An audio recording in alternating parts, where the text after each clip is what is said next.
everybody. This is Michael from the Oh,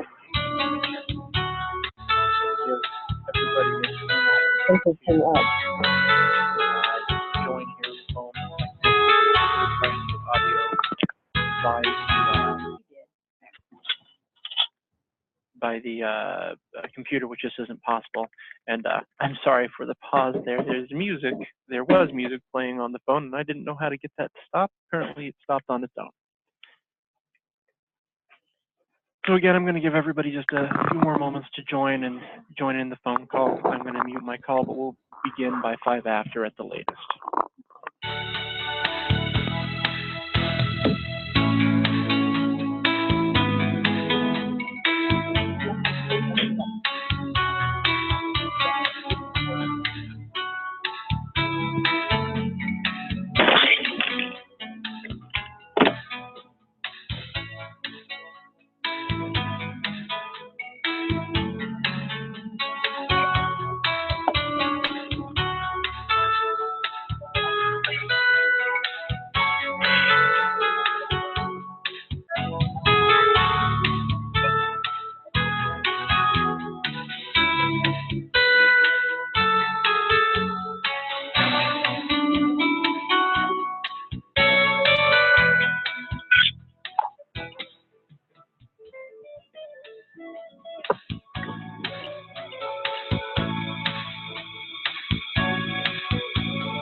Eric Pruce, are you on here? No, I'm Ottumwa, Iowa. There should be several people on the call. I'm on the call. Ryan with Dubuque Substance Abuse Service Center. I'm wondering if Eric from the Department of Public Health is on specifically. Kaz is on, but we cannot get the Zoom meeting to work. Just a few moments here. I'm looking at some of the chats. Hey, Michael, it's Eric from IDPH. Sorry. Hey, Eric. No, this morning. No worries. So I don't know if you're in the chat, Eric, but it looks like a few people are having trouble connecting. Specifically, G2059 is not able to enter the ID, and it looks like a few people are having trouble connecting. I'm not sure what the issue is. I can see that we have 63 participants and the number is growing. Do you have any recommendations on what we can do? Yeah, I know when I joined, I only had the option to call in. I wasn't getting any option to do my audio via computer. Yeah, that's correct. I don't have a microphone on my computer, yeah, so I have to use the call. Yeah, and that's fine. So usually there's not an issue with logging in.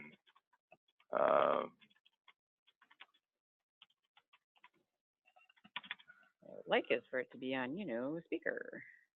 Let's see. I meant to send that to everyone, not.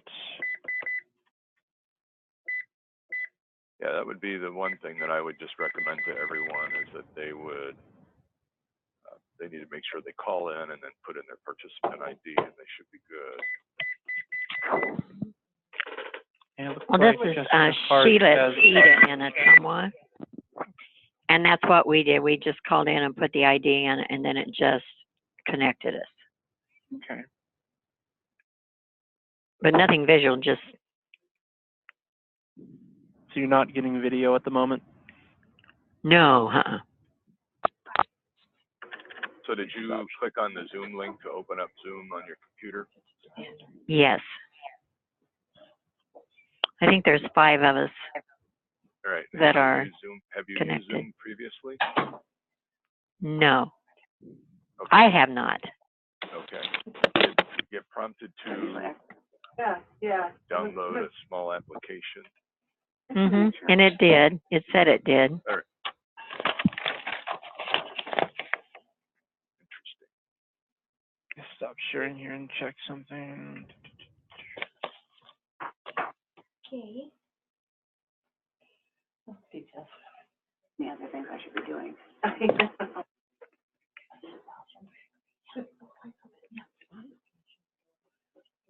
afraid to cancel it. You won't run into problems. Yeah. Wait. Oh, Getting better. that's right. But, try ahead of time. Oh, okay. Good All right. idea. I think some people are having issues with the meeting ID as well. There, Jessica just set it out on the meeting Yeah. ID, so she's out there, got it to everyone. So thanks, I Jessica, was- for doing that. Just about to do the same thing. Looks like you're.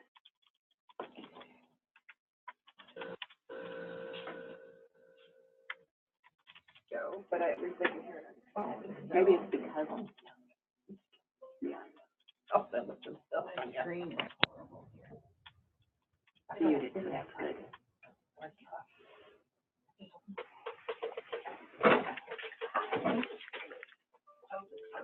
Yeah, to save it. It's like, oh, but that could be getting away. I never thought I would need it. Apparently I was wrong. I was thinking, well, my glasses, there's nothing. I turned it on my computer.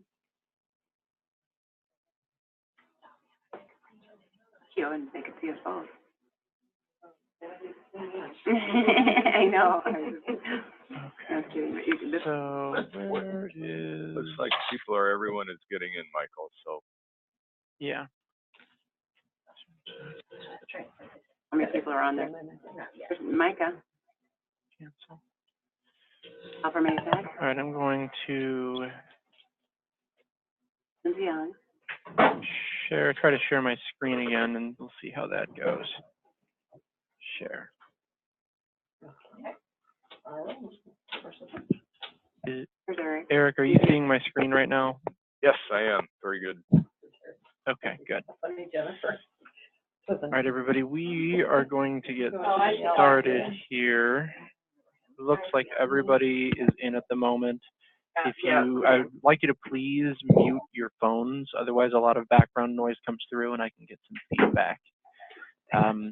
Additionally, if you're having trouble hearing me or if you cannot see the audio, please let me know in the chat now. I'll pause for just a few moments.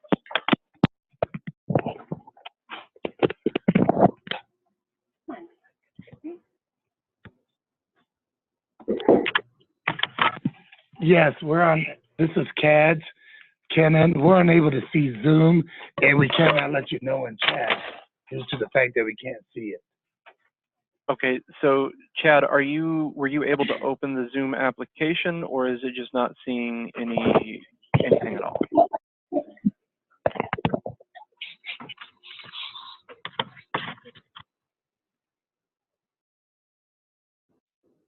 Chad? Yes.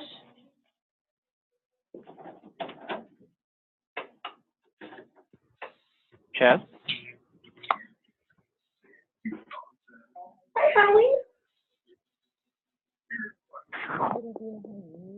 Okay, Chaz, girl. are you still there? I was a little blizzly. Yes, I'm here from CADS. Okay, so were you able to get into the Zoom plugin at all? Were you able to open anything? No, it says service unavailable. That's one I have not heard before. Eric, have you ever had that happen in Zoom?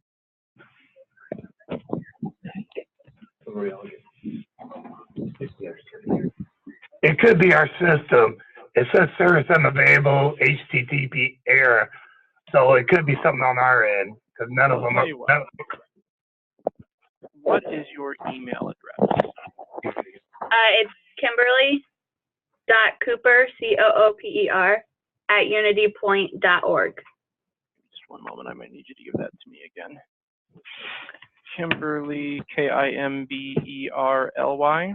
Yes. Cooper, COOPER. Yes. At unitypoint.org, O-R-G. Yes. What I'm going to do is I'm going to send you a copy of the presentation. Okay, thank you. Is anybody else having trouble getting the video? I'll include you in this email and give you a copy of the presentation. Michael, the other thing, and Janet just threw this out to everyone too, is that if you may be having issues if you're trying to use Internet Explorer, and you may want to try to use Chrome instead, and you should have better success with that. And Michael, I might just encourage you just to, on your end, just to mute everyone on your end. I'm sorry, just to what? I would just go ahead into your participants menu and just mute everyone. Okay.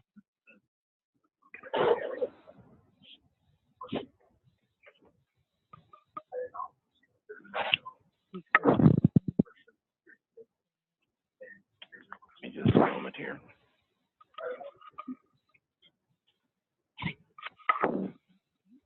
There it is.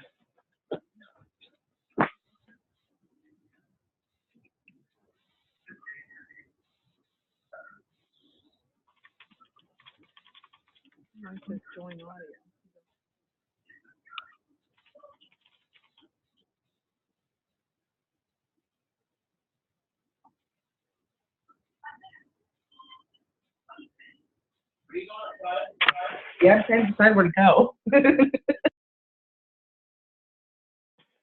All right.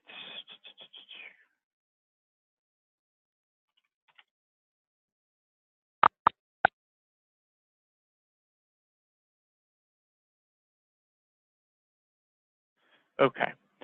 So I have muted everybody. Eric, thank you for that recommendation. I will say, Eric, that I unmuted you in case we have some other issues or other questions.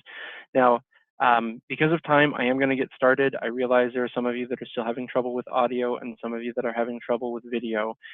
We are recording this and you will get a copy of it. And I'm very sorry, but we just kind of need to get started in order to finish in time and make sure we have a chance to answer all of your questions.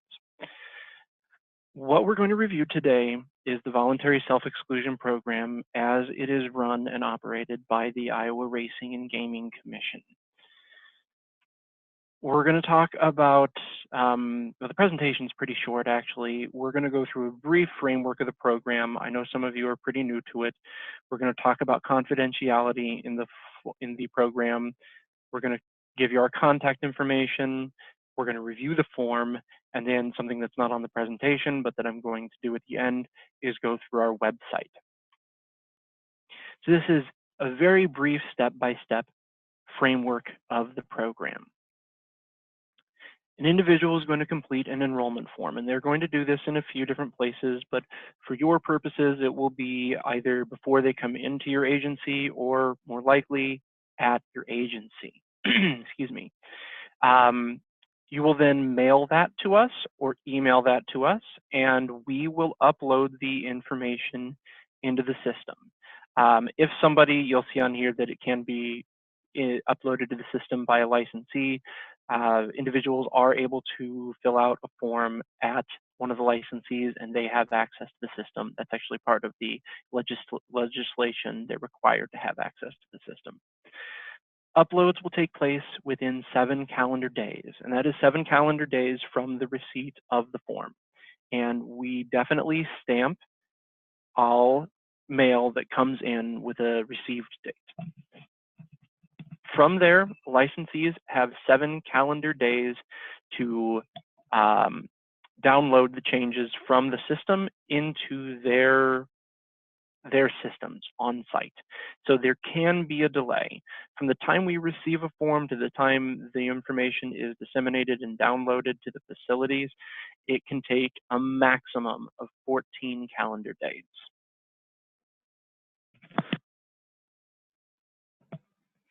I want to talk about confidentiality very quickly. This is a change in the legislature. The legislation now states that an excluded person's information is confidential, and here's how it reads in the House file. The name, social security numbers, and information regarding persons voluntarily excluded shall be kept confidential unless otherwise ordered by a court or by another person duly authorized to release information. We don't really foresee this happening a lot, we don't foresee a court order happening a lot, but it's in there just in case it's needed. We know that strange situations come up all the time.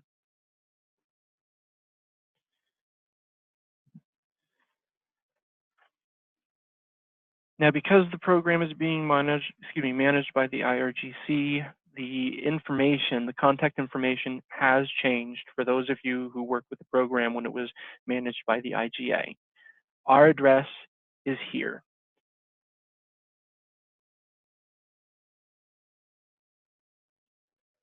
1300 Des Moines Street, Suite 100, Des Moines, Iowa, 50309. And let me just get a different thing here. There we go. Now, I crossed through it, so that's good. Let's clear that. That looks like it's what I don't want you to do. Erase all ink. There we go. Our telephone number, if you have any questions, is right here. It's 515-281-7352. And of course, anybody is welcome to call this number. This is our main line. If you have any questions regarding the program, or if you want to email the form to us, the enrollment information, please send that to irgcexclusions@iowa.gov. Now, you'll probably have my personal email address at some point, and I just please highly recommend you don't send it to me directly, but use this email address. If I'm not in the office, if I'm away, the irgcexclusions@iowa.gov will get to somebody. And then finally, here's our website. We'll go through this a little bit together at the end of our session.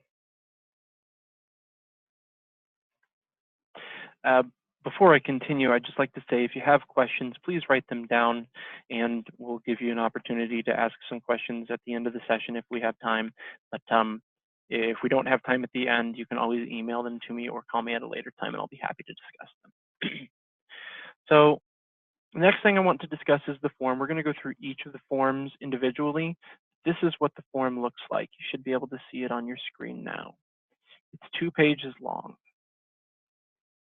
And you'll notice that it's very different from the form that IGA used. Starts out with section 1, excuse me. These are just instructions. All information except signatures must be typed or printed. If completed on a computer, print the form. Initial section 3 declarations where required, and sign section 4 signatures where required, etc. I spoke with someone either last week or the week before, and they were curious about typed or printed and what this meant. This printed means hand printed. This can be filled out by hand. It doesn't necessarily have to be typed and then printed. Excuse me. One thing to note, the facilities use a different version of the form. You should not have access to their version. We don't have it posted anywhere that's easily accessible, but just in case, notice that the form for the treatment agencies says mail in at the top. And I'm sorry, I'll pull this up now. It's voluntary self-exclusion, mail-in enrollment. The facility form says facility enrollment. There will be a version on the bottom of the, on the bottom of the form. You can see that here, Rev 1218. That's what our versions look like. If we ever update this, we'll update the version.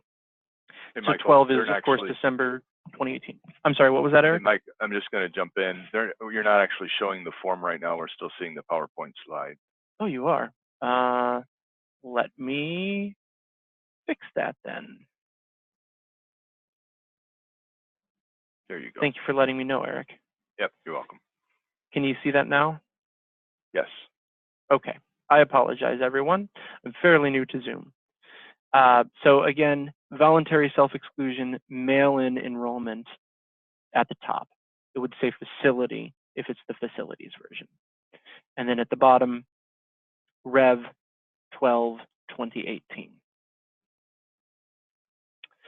And again, I'm sorry, it's divided into 4 sections here. Section 1 is the instructions. I've gone through that a little bit.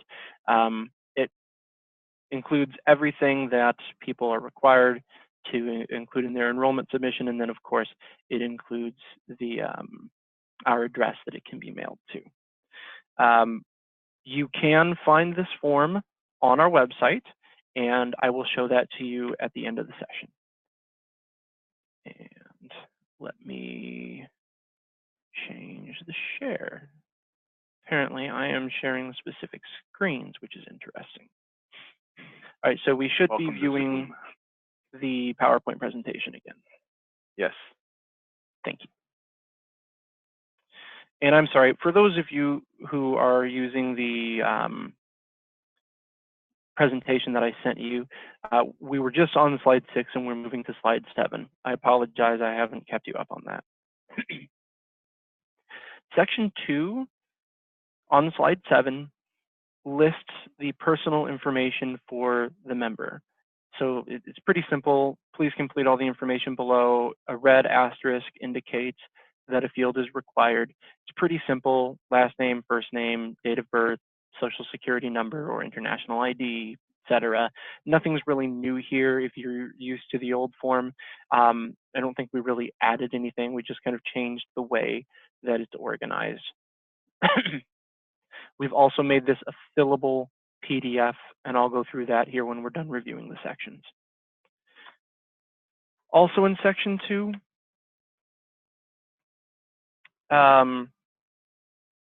this is the section where you will attach a picture and a copy of the enrollee's ID.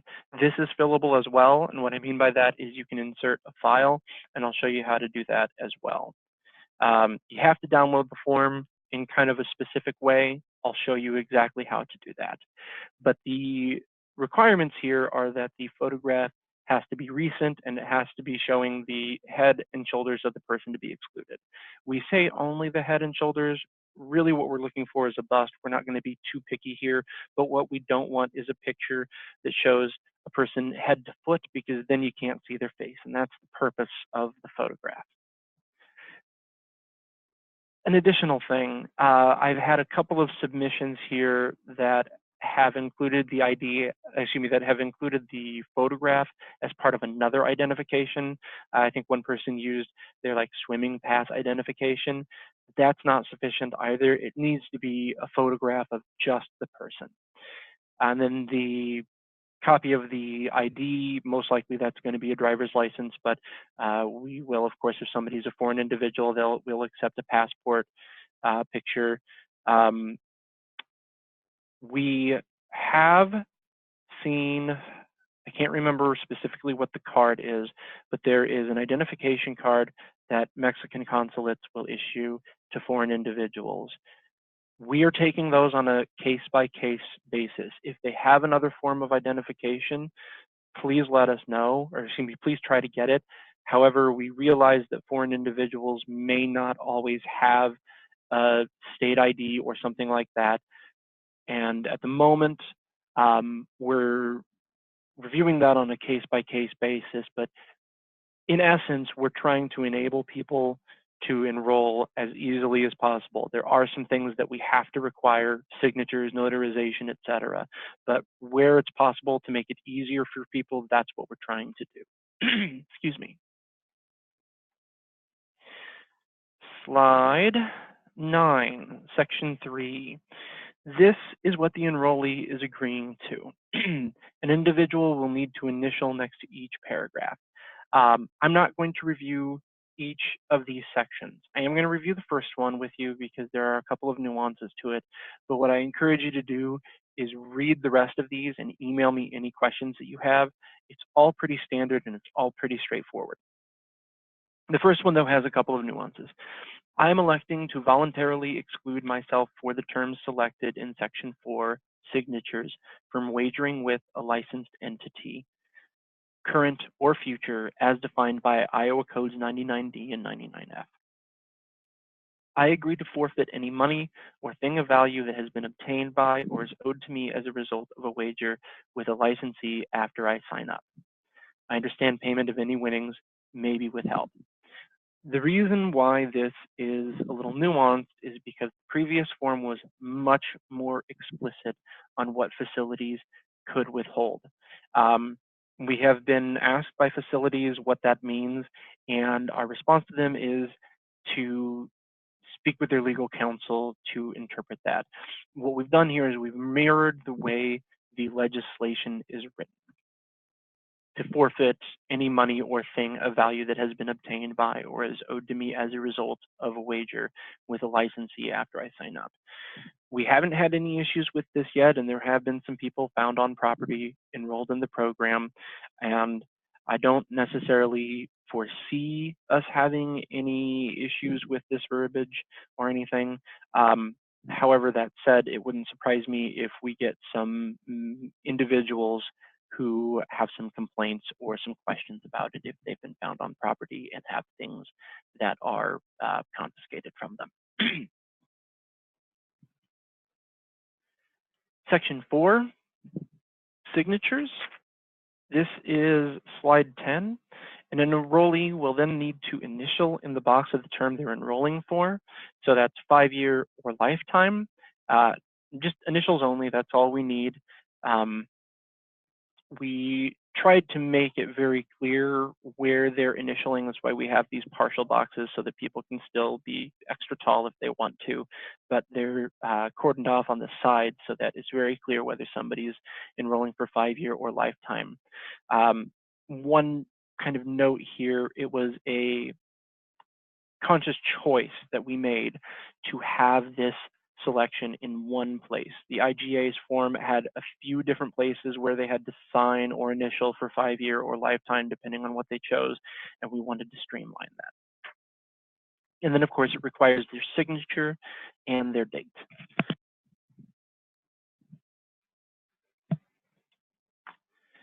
Moving on to slide 11, notarization. The form needs to be notarized. This is a standard notarization area. As I understand it, many people at treatment agencies have a notary public or, have a notary public at the facility, which is great. It'll make things easier for you. I will say from the mail-in submissions we've had so far, the biggest challenge that we faced is getting people to understand what the notarization is and that it has to be completed in order for us to complete enrollment. If we receive an enrollment form that is missing the notarization, we are not able to enroll somebody in the program. When that happens, we send a letter back to the individual. We let them know exactly what needs to be done. I let them know, the letter essentially says that a notary can be found at most banks and insurance companies. And I also link, there's a website for the Secretary of, I think it's the Secretary of State in Iowa. They have a notary find that I didn't realize we had until, I didn't realize the state of Iowa had until I started working for this program. I can show you where that is as well. But again, I can't stress enough that the notary section has to be completed. All right, I'm going to pull the form back up here. And I need to share this. All right, so everybody go. should be seeing the form. Eric, can you confirm for me that you're seeing the form, please? Yep. All right, so here's what I mean by fillable PDF. If you're filling this out on a computer on behalf of an individual, just click here, type in your name. You can just type everything in, and right now I'm hitting the tab key to go from one section to the next, but of course you can click with your mouse. For the picture and the ID, you'll notice my cursor is an arrow when I'm just on the blank part of the page. When I move it over to the picture, it changes. If I left click once, it pulls up this box, select image, and I can click browse. Now, unfortunately, I don't have a picture that I can upload. It does need to be in a specific format, but it's pretty standard. It's a JPEG, GIF, or PNG. You're not going to have a GIF or GIF, depending on how you want to pronounce it. Most systems are going to automatically scan something as a JPEG, but it could also be a PNG. Let me see. Do I have any saved pictures that I'm unaware of?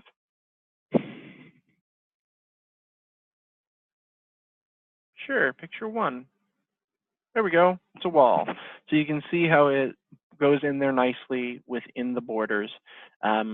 If you don't have the capability of doing this, don't worry. You can print it out as you want, and you can just tape it on here. We've received submissions like that.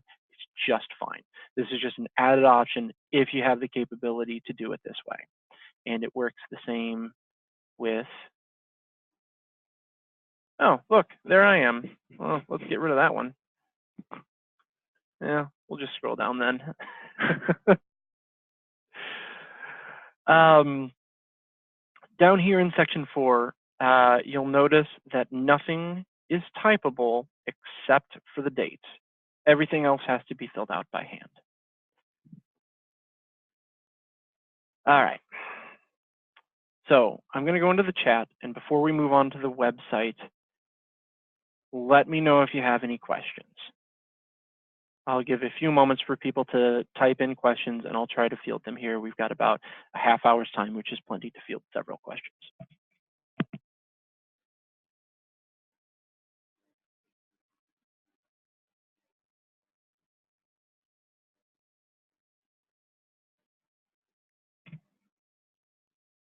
And Eric, while we're waiting for people to type if they have any questions, if you have anything, feel free to express it verbally.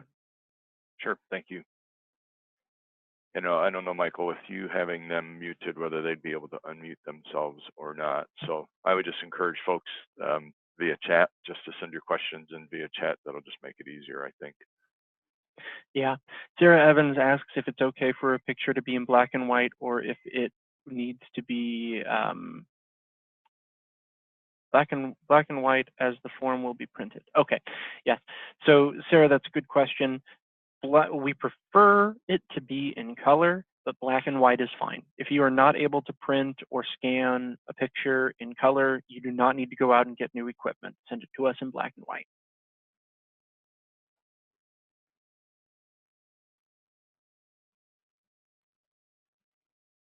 So Michael, earlier you had referenced that there's actually different forms, one for a facility versus one mail-in. Are you going to show them the difference on how to get those forms or what's listed and how those are listed on the website? The facility form, that's a great question. The facility form is not accessible on our website. It is accessible through the system. So that's how facilities access the form. But I'll say this, there are only two differences in the form. It is exactly identical except for here, instead of saying the enrollee should mail the completed form, it says that the facility will update the form into the system. And then at the bottom, instead of having a notarization section, it has a witness section. But treatment agencies will not have access to the facility enrollment form, and they will not need access to the facility enrollment form. And so they would be using this form then? Correct. Gotcha. Exactly. Thanks. Sarah asks if the form is mailed in, does it need to be certified mail? It does not. It's typically best if it is, because then you can keep track of when it's received, but we have a date stamp whenever we receive it, so there's no, it's not completely necessary.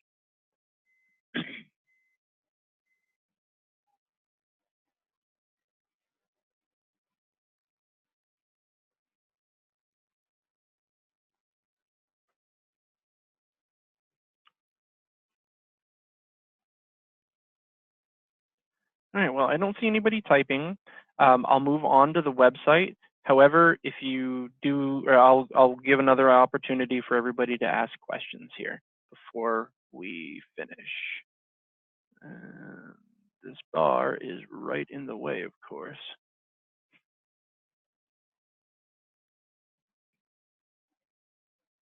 Excuse me. Eric, can you see our website? Yes, thank you. Excellent. So this is the homepage for our website. We've made a couple of changes to this recently. The biggest one is if you look at our bar over at the right, it says self-exclusion program. I'm going to click on just self-exclusion program. It takes you to the program overview page automatically. And you can see over here on the left, we have options to go between the different menus. The program overview gives a quick summary of the program and its history. Completing the enrollment form, it gives some brief explanation of the different ways to enroll. You can enroll by mail, you can enroll in person here at the Des Moines office, you can enroll at an Iowa treatment gaming program agency, or you can enroll at a state licensed gaming facility. And then it talks about the length of time to process. Oh, real quickly here, I had a question about from Kay Nesset. I will answer that question when we've gone through the website. Thank you. Now, you'll notice that there are links here. These link to other pages. These, see FAQ. They will take you directly to the FAQ. To the question on the FAQ page. But if we just go to the top of the FAQ page, you can see that we list all of the FAQs we have answers for, and we will probably expand this as we get a little bit more experience with the program. If you click on any one of these, it will take you to the appropriate answer. Now, again, I'm not going to go through all of these specifically, but I encourage you to look through our website at your leisure, and if you have questions, please contact me. There are a couple though that I want to go through. Firstly, how do I enroll by mail? This is where you can access the form.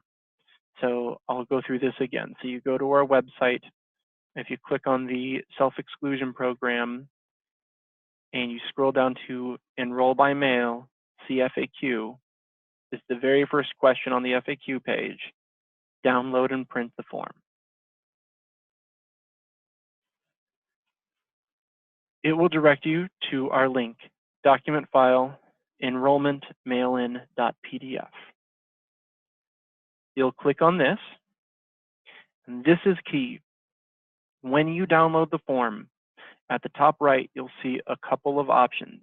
You'll see print and you'll see download. It is very common for people to print and then save it as a PDF.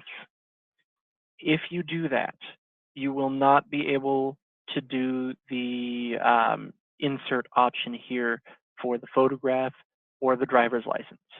If you want that option, you'll need to click the download option and then save it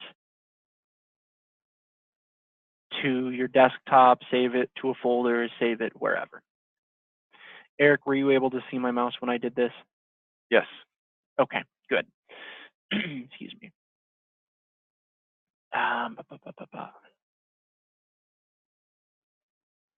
So again, that's where you find the form. Another one that I want to review with you is how do I enroll at an IGTP agency?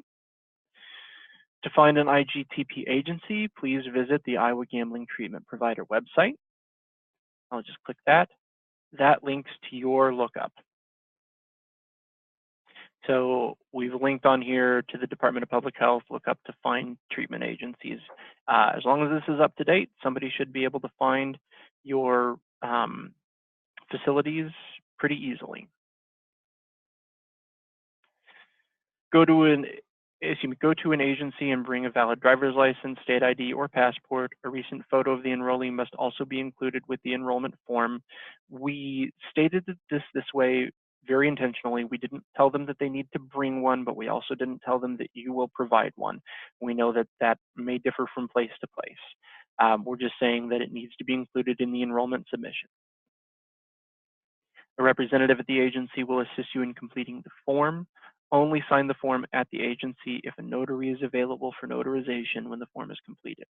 If no notary is available at the IGTB, take the form to a notary public and sign the notary present.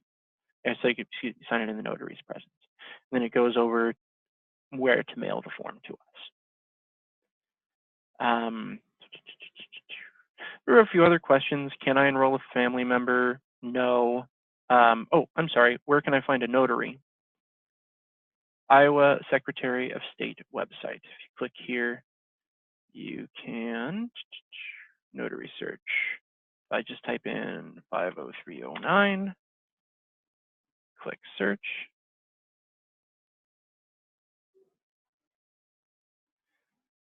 And KNS, I'll answer that question here in just a few moments. And this is where these are the notaries near 50309. So it's a pretty useful tool. So KNS, since we're on the website, oh, I'm sorry, Kirk. Since we're on this website, I'll field your second question first here. He asks, why isn't there just a single click on the drop-down tab to get the form rather than have to go to the FAQ and then get to it from the form there? That was a design choice. We decided to do that largely because the website has some limitations on how we can do things, but also we really want people to have the opportunity and almost be force-fed the opportunity to read how to enroll. Otherwise, we have some concerns that people are just going to download the form, fill out what they want, and then call us and ask for our address and where we want it sent. So we really want to force them to have some of the information in front of them.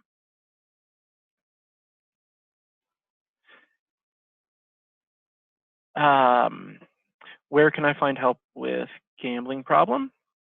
Iowa Department of Public Health offers gambling services. In addition, nearby gambling treatment agencies can offer problems for gambling services.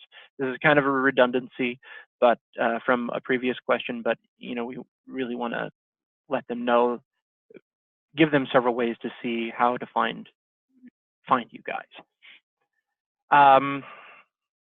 That's all I'm really going to review here. Again, I encourage you to go through all of these questions and let me know if you have any questions about them.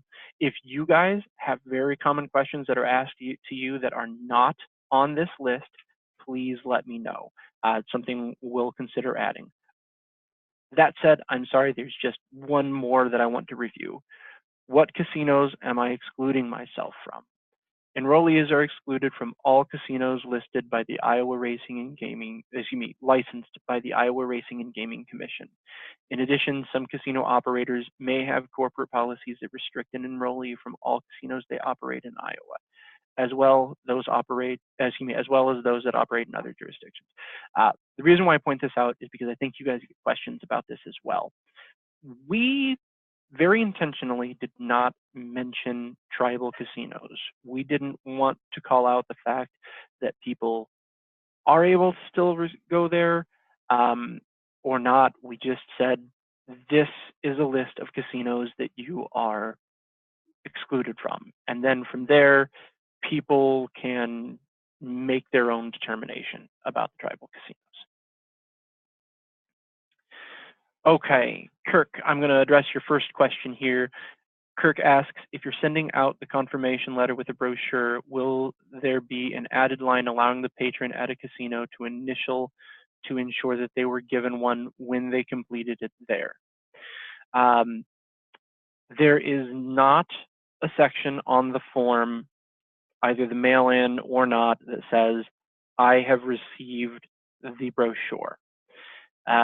We decided that having somebody initial there wasn't something that was really needed on the form. With our auditing of the facilities, we should have a good way to catch that. And then, of course, we send a confirmation letter when somebody is enrolled, or if we need more information. Really, if somebody mails us an enrollment form, we send them a response. And if they're enrolled, we send them that brochure. So we're able to control that. But there is not an initial for it as there was on the IGA. All right, that said, I'll open this up to any more questions. Please keep them coming. I don't really have anything else in this presentation except for questions. And again, Eric, Michael, feel free. Yeah. Yeah, go ahead. Thanks, Michael. And I'll just add, and I saw that the self-exclusion brochure is now available to be ordered. So my hope is that each of you have received. We did send out both to the licensed facility as at the casino level, as well as each of the new IPN providers. You each should have received or should be seeing that you received via mail a number of those packets, but know that they can now also be ordered for the normal process via the IGTP website, or you can just go to the Your Life Iowa contact or send an email to the IGTP at idph.iowa.gov email address and just indicate what it is that you would like as far as a number of those, and we can get those shipped out to you. And Erica, as another note, I will be sending this presentation to you, so along with the recording, of course, so you can put that on your website or disseminate that however you see fit. There is a version on the bottom that indicates that it's the January 2019. So if we have any changes in the future, super. You'll Yep, have we'll that. post that. So All right. question came in, Michael. Yep. So Colleen asks, can individuals change their mind about self-exclusion and void the form after it has been filed? The answer to that is no. Once we have it in our hands, they cannot change their mind. It's one of the biggest calls that we get is, hey, I enrolled, I was coerced by a family member, or I was intoxicated, or something along those lines. And it all comes down to the legislation.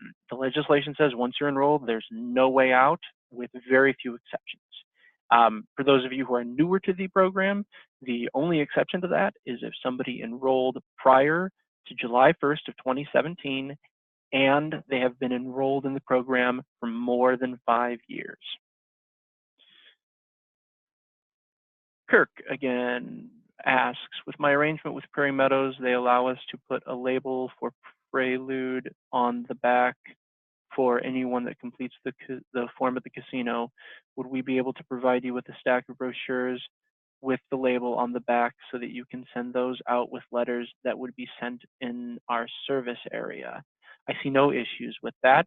I will also just need to know what your service area is, Kirk, so that I can be sure to include that. Mary Boots asks, if a person chooses the 5-year option, what is the process after 5 years is expired? Are they automatically dropped off, or do they have to go through a process? It's a great question, Mary. We've discussed that here. We have not come to any final conclusions, more or less because it's still a few years away. But our current inclination is that they will be automatically removed. The legislation does not state that they will have to go through a process. It just states that they have the option to sign up for a 5-year program. So the way we're interpreting that at the moment is that they will be automatically removed. And that became, that was introduced in the legislation in, again, July 1st of 2017. So we've got until July of 2022 to allow the system to do that. The system will not currently do that, but we're planning on investing in the system to make sure that it does.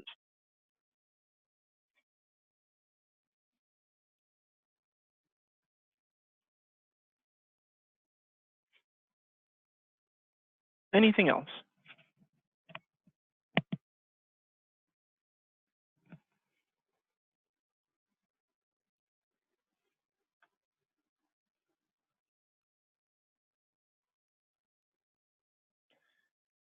All right, let me give you all my direct number. Give everybody a moment to get a pen and piece of paper if you don't have one. If you have general questions about a specific submission, please call our main line, which is on this, which is on the presentation. But if you have a specific question about, say, one of the FAQs or something like that, you can call me directly. My direct number is 515-725-8160. And our main line is 515-281-7352. I'll repeat those. My direct line is 515-725-8160. Please use this if you have questions about the program in general or our website or any of the materials. Our main line is 515-281-7352. Please use that number if you have please use that number if you have questions regarding a specific exclusion that you're trying to fill out or you sent in or something like that. Mary asks, if a person chooses the 5-year option, what is the process after 5 years expires? Are they automatically dropped off or do they have to go? Oh, I'm sorry, I already read that portion. What about persons that signed the ban prior to July 27 when the 5-year option came out? Will they have to go through a process if they choose to drop the ban? Yes, Mary, they do. And let me show you exactly what that looks like. It's on our website. Eric, can you still see the website? Yes. Yep. Excellent. The third item here on the self-exclusion page is self-exclusion revocation. And if I click here, there's a blurb that tells people when and how they're able to when and how they're able to revoke their self-exclusion. There is an online submission here with first name, middle name, last name, etc., some other required data. This helps us find the individual in the system. It also asks for their email address and address, etc. Asks them to agree to a few things, make sure that they agree that they can't sue anybody, all that fun stuff. And then they click submit, and that comes into us. We look at their enrollment date, and if the enrollment date meets the requirements, we change their status to reinstated in the system, and the facilities then disseminate that information. They then change their facility systems. And one thing that I do get questions about from patrons is if they submit a request to be removed from the program, can the facilities choose to ignore that? And the answer is no. If you're eligible, you're removed from the program, and that's all there is to it. There is a paper copy of this as well. If somebody doesn't have access to the internet, we're happy to mail it to them, and they can return it to us. Renette asks, I've been asked by a client about a 1-year exclusion. Is there such a thing, or where would that information be coming from? The answer to that, Renette, is that there is not. Some states have a 1-year option, a 5-year option, and a lifetime option. I think Indiana and Ohio both do. Iowa does not. If that were ever implemented, it would come straight from the legislators. Colleen asks, how do casinos know when someone comes in and they have banned? Well, that's a good question. Let me just clarify here. Are you asking when they will determine if a banned person is on site? I think that's what you're asking. Yes, thank you. Well, they will check someone in a few different times.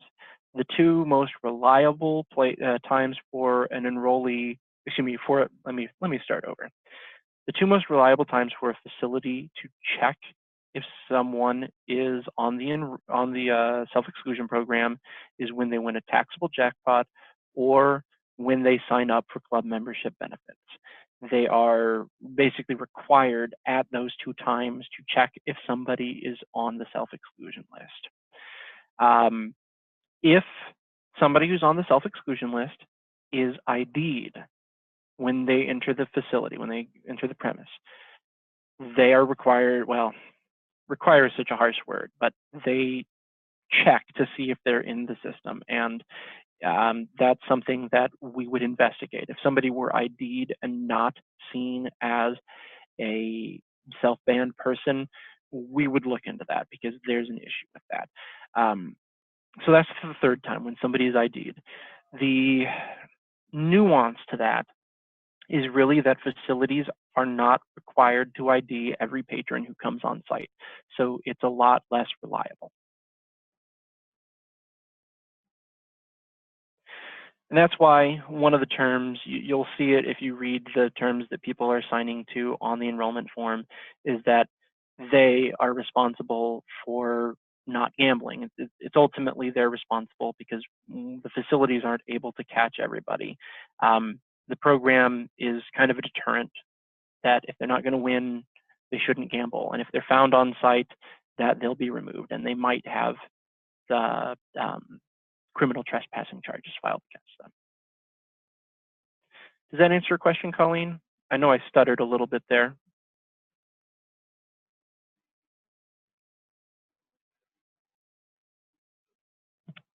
Thank you. We still have a few minutes if anybody else has questions.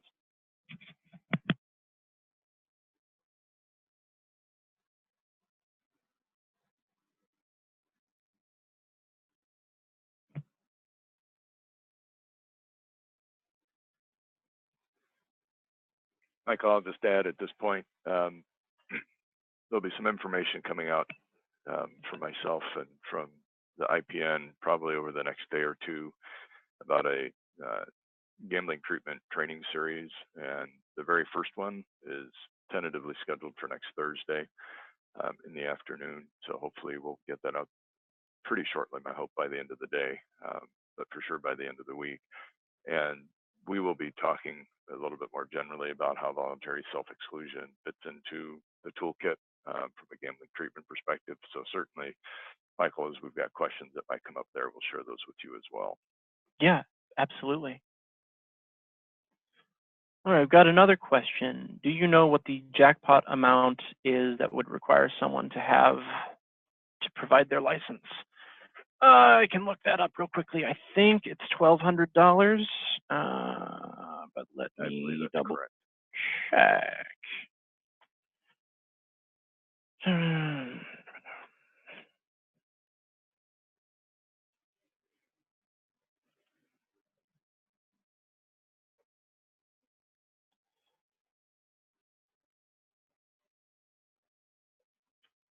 That is not as easily findable as I thought. I'll tell you what, we will go with $1,200. I'm almost positive that's what it is. And if that is not the case, I will email Eric and he'll let everybody know. Get it out.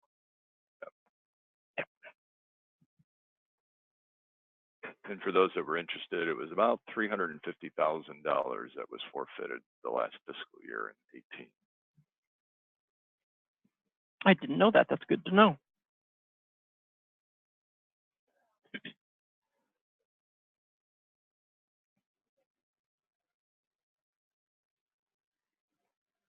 Another item I know that people are sometimes curious about is how this works with simulcasting and the Iowa Greyhound Park. Works the same way as it does with other facilities. So anybody who really has access to the name, well, any licensee basically is required to do this, and William Hill and Iowa Greyhound Park are included in that. Eric, I don't know if you saw this. Eric, is there a law that states the general fund gets those dollars rather than it goes to the program? I can actually answer that. Yes, it's in the legislature for the self-exclusion program. It states specifically that the money goes to the general fund. Yeah. So that was a change about 5 years ago. It used to go directly to the Iowa Gambling Treatment Program, but that line item in the budget was removed about 7 years ago, I think it was, 2011, I think. If I'm not mistaken, though, most of that ends up going to the Department of Public Health. Is that right? It just goes to the general fund. So I mean, in theory, yes, it comes back to the department, but the funds come directly to the department, and the department deposits them into the general fund of the state. I got you. All right, well, it is 11 o'clock. I don't have anything going on right this second, so I will stay on for another 5 minutes or so to field any other questions. But if you don't have any questions, you can feel free to leave. Thanks, Michael. I've got to run to another meeting, and That's fine. we'll be in touch. Thanks. Thank you, Eric.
All right, it looks like we're down to 15 participants. I haven't had any questions, so I am going to sign off. If you have any questions, please give me a call. Thank you.